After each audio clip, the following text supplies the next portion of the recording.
پھر پاکستان جو ہے اس کے حالات اس طرح کی اجازت نہیں دیتے کہ وہ اتنا بڑا سٹیپ لے، اور حکومت کہتی ہے کہ ہم نے اپنے طور پر تمام عالم اسلام کے حکمرانوں کو اور یو این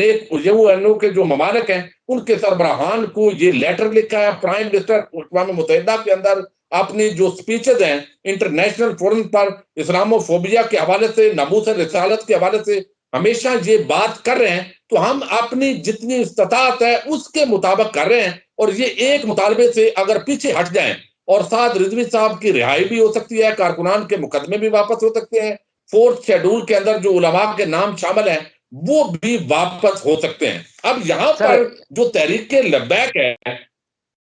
جی جی، تحریک میں لبیک کے میں لیے یہ مشکل ہے، چونکہ ان کے ساتھ جو میری بات ہوئی ہے کچھ عام لوگوں سے، ان کا کہنا یہ ہے کہ ہمارا جو اصل پورا معاملہ تھا وہ کہ ہم لیے نکلے، یہ باقی جو ہے وہ تو اسی وجہ سے ہوا ہے. تو اب اگر ہم اس مطالبے سے پیچھے ہٹ جاتے ہیں تو اس کا مطلب ہے ہماری جماعت تو ختم ہو جائے گی، ہمارا جو مقصد ہے وہ ختم ہو جائے گا. تو یہ بیسک ہے تنازع. اب دیکھنا یہ ہے کہ غلط کون ہے، صحیح کون ہے. اب اس کے اندر جو ہے میں ایک بات پر بڑا حیران ہوں، اور یہ آپ بھی اپنے ناظرین کو بتائیے. یعنی اس وقت جو سنجیدہ علماء ہیں، دیکھیے مذاکرات جو ہے وہ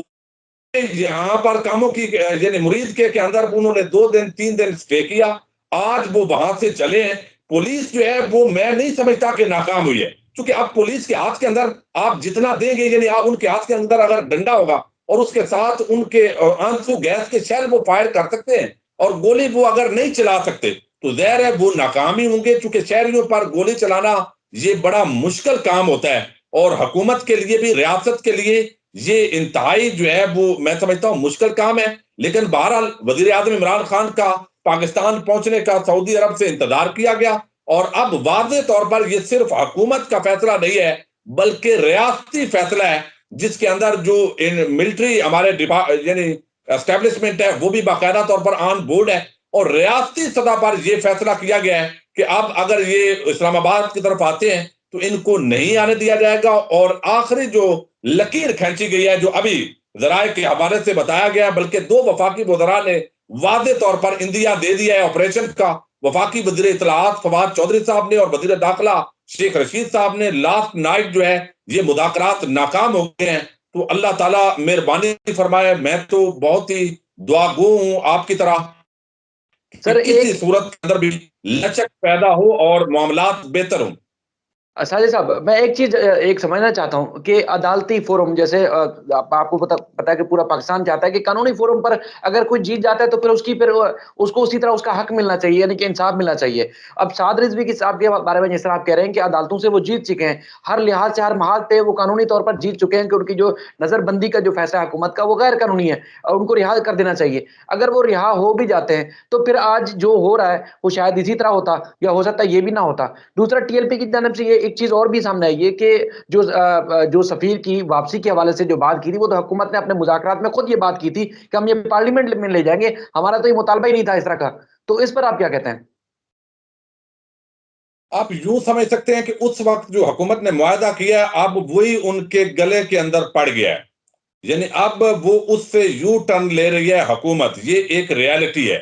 لیکن اب جو انہوں نے کیا ہے، اب وہ پہلے ان کو سوچنا چاہیے تھا. ظاہر ہے اب ان کی تو ڈیمانڈ سمپل ہے کہ آپ نے ہمارے ساتھ معاہدہ کیا ہے، ہم یہ نہیں کہہ رہے کہ سفیر کو لازمی نکالیں، آپ پارلیمنٹ کے اندر لے جائیں اور وہاں پر جو جماعتیں اس کے خلاف ووٹ دیں گی وہ ننگی ہو جائیں گی. تو اب یہاں معاملہ یہ ہے کہ اس وقت جو ہے، اس وقت آپ کو علم ہے کہ رینجر جو ہے اس نے ٹیک اوور کر لیا ہے 60 دن کے لیے. آرٹیکل 147 کے تحت ان کو طلب کر لیا ہے پنجاب حکومت نے، اور وفاقی وزیر داخلہ نے اناؤنس کر دیا ہے. اور اس وقت جو ہے تحریک لبیک کا قافلہ آج کی رات کامروں کی جو ہے اس جگہ پر پڑاؤ کیا ہے. تقریباً انہوں نے 15-20 کلومیٹر کا یہ فاصلہ طے کیا، اور اس کی ایک بنیادی وجہ آج دن بھر جو ہے وہ تصادم ہوتا رہا پولیس اور جو مظاہرین ہیں ان کے درمیان. اور باقی اس کی ایک بڑی وجہ یہ ہے کہ اس وقت جو تحریک لبیک کے لوگ ہیں، کیونکہ ان کی مین لیڈرشپ جو ہے وہ اس وقت جیل کے اندر ہے. یعنی سعد رضوی کے علاوہ جو دیگر فاروق الحسن صاحب ہیں، ظہیر الحسن صاحب ہیں،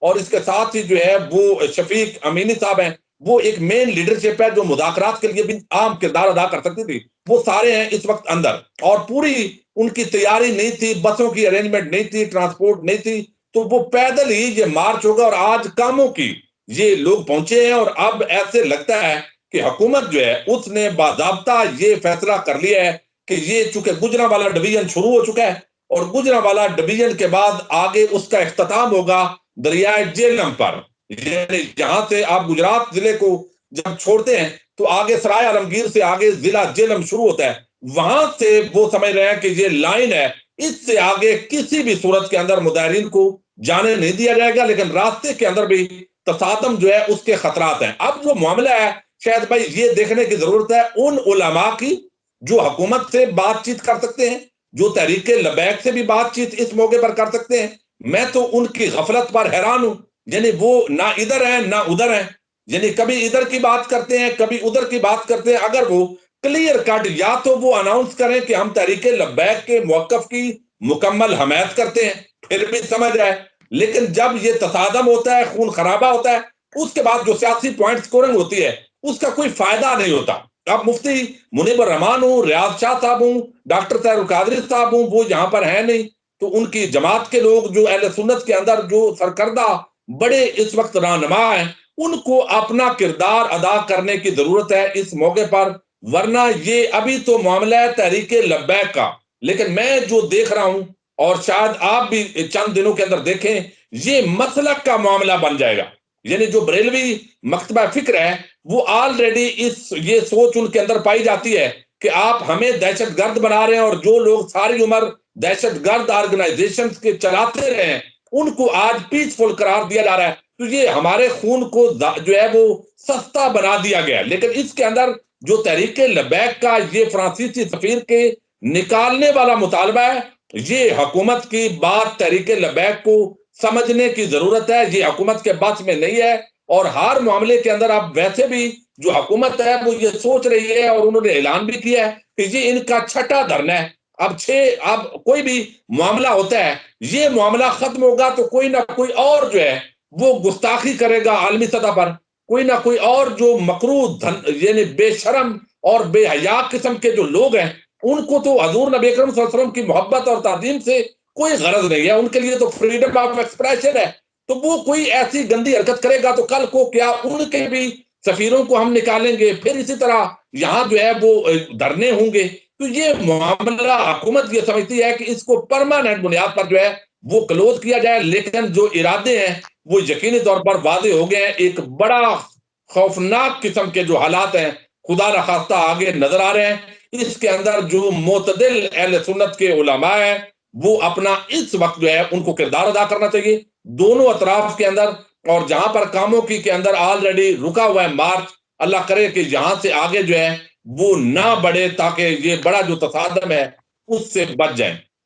اچھا ایک چیز اور بتائیے گا، جس طرح آپ کہہ رہے ہیں کہ مین لیڈرشپ ٹی ایل پی کی اندر ہے، جیلوں میں بند ہے، تو پھر اتنی بڑی طاقتور اتنی بڑی تعداد میں ٹی ایل پی میں لوگ کیسے ہیں، کون ہیں جو اتنی بڑی طاقت میں آگے آ رہے ہیں؟ اور آپ اب جس طرح کراچی میں بھی اعلان کر دیا گیا ہے کہ احتجاجی مظاہرے اور دھرنے شروع کر دیے گئے ہیں، یہ نہیں کہ پھیلتے جائیں گے پورے ملک میں، اگر وہاں پنجاب میں ایکشن ہوتا ہے رینجرز کا یا فوج ایکشن کرتی ہے ٹی ایل پی کے مین کارکنوں کے اوپر، تو جو بھی شہادتیں ہوں گی ظاہر ہے وہ نقصان تو پاکستان کا ہے، چاہے پولیس کے بھی جوان جاں بحق ہوئے، شہید ہوئے، یا ٹی ایل پی کے کوئی جوانوں کو اگر اس کے رد عمل میں مارے جاتے ہیں تو وہ بھی ظاہر قوم کا نقصان ہے۔ تو اس طرح یہ طاقتور کیسے ہوئے اچانک اور اس طرح چیلنج کرنا شروع کر دیا؟ یہ 2 3 یا 6 مہینے پہلے کی بات ہے؟ نہیں، یہ اصل میں ابھی معاملہ نہیں ہے، میں نے آپ کو بتایا کہ یہ آسیہ بی بی جو ہے نا اس وقت سے تحریک لبیک چل رہی تھی، پھر یہ جلالی صاحب اور خادم رضوی صاحب کا آپس میں اختلاف ہوا، پھر وہ سارے جو کارکنان تھے وہ خادم رضوی صاحب کے ساتھ آ گئے، اور اس کے بعد چونکہ ایک انتہا پسندانہ جو سوچ آپ جہاں بھی دیتے ہیں اس کے اندر جو الٹیمیٹلی لوگ ہوتے ہیں وہ اس ذہن کے شامل ہو جاتے ہیں۔ اب مسئلہ یہ ہے کہ جب آپ ایمان اور کفر کی ہر معاملے کے اندر بات بنا دیتے ہیں، یعنی جو ہمارے ساتھ ہے ایک ایسا تاثر بنایا جائے جو میرے جو ہے وہ ہم خیال ہے، اس کا مطلب ہے وہ مسلمان ہے، اور جو میری سوچ سے الٹ ہے وہ جو ہے وہ شاید گستاخ بن گیا ہے۔ تو اس طرح کی اپروچ کے اندر بہت بڑا طبقہ جو ہے یعنی پیران کرام کا اور علماء کرام کا وہ انہوں نے اس طریقے سے مہم چلائی ہے ہمارے ان تحریک لبیک کے بھائیوں نے کہ اہل سنت کے اندر وہ مجبور ہو گئے یا خاموش ہو گئے.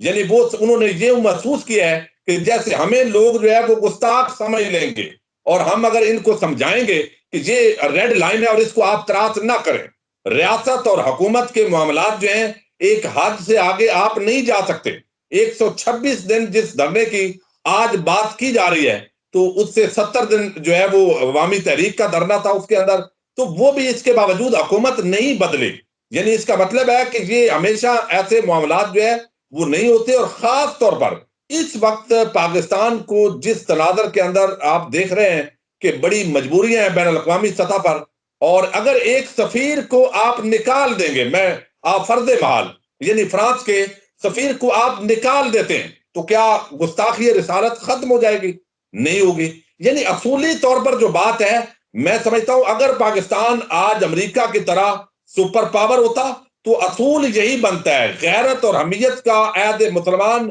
یہی جو ہے وہ اصول بنتا ہے. لیکن ہمیں دیکھنا ہے کہ ہم کس پوزیشن کے اندر ہیں. یہ اصل میں حکومت کا جو ہے وہ موقف ہے، اور وہ کہتے ہیں کہ یہ اسلام کی ایک انتہا پسندانہ جو تعبیر ہے، اگر اس کو قبول کر لیا گیا تو آئندہ کوئی بھی جو ہے وہ ایسے کرے گا. اور آج فواد چودھری نے جس طریقے سے، اگرچہ میں ان کی بہت ساری باتوں سے اختلاف کرتا ہوتا ہوں کہ وہ اسلامی مذہب کے حوالے سے عموماً ان کی بھی سیکولر ایکسٹریمسٹ سوچ ہے، لیکن بہرحال انہوں نے ایک حکومتی بیانیہ رکھا ہے کہ ہم نے تحریک القاعدہ جماعت یا داعش اور باقی ٹی ٹی پی سے نپٹا ہے. تو ان کے ساتھ جو ہے، حالانکہ یہ اس صف میں نہیں ہے، انہوں نے اسلحہ نہیں اٹھایا. یعنی ارریگولیرٹی ضرور ہوئی ہے، تشدد ہوا ہے، نہیں ہونا چاہیے. جماعت پر یہ کنٹرول نہیں کر سکے. جو کارکنان ہوتے ہیں اور مجمع کے اندر آج بھی وہ اناؤنس کرتے رہے کہ بھائی ہم پولیس والوں کو مارنے والے ہمارے نہیں ہیں، یہ کوئی ایجنسیوں کے لوگ ہوں گے،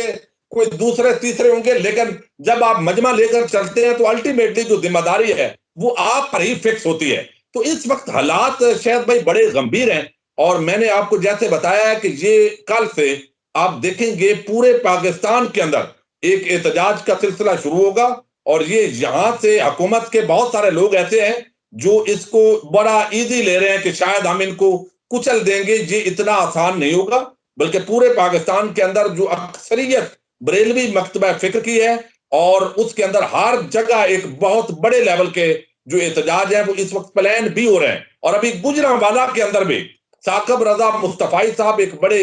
معروف عالم دین ہے، وہ بھی مشاورت کر رہے ہیں. اگر کل کو وہ آگے سے استقبال کرتے ہیں تو پھر پوزیشن جو ہے وہ اور بدل جاتی ہے. اور ابھی ذرائع بتا رہے ہیں کہ اس حوالے سے وہ بھی غور و غوض کر رہے ہیں. دیکھتے ہیں کہ کل چکے کاموں کی سے آگے جو بڑا شہر ہے وہ گجرانوالہ ہے، تو اللہ کرے کہ کوئی درمیان کے اندر اس رات کو فیصلہ ہو، کوئی ایسا لچک کا مظاہرہ تحریک لبیک کے بھائی بھی کریں، اور حکومت جو ہے ان کے دیگر تمام مطالبات کو تسلیم کرے فوری طور پر، اور یہ مسئلہ حل ہو. ورنہ یہ اتنا آسان نہیں ہے جتنا بعض حکومتی لوگ اس کو لے رہے ہیں. شاہد صاحب آپ کا بہت شکریہ، آپ نے اپنا قیمتی وقت دیا.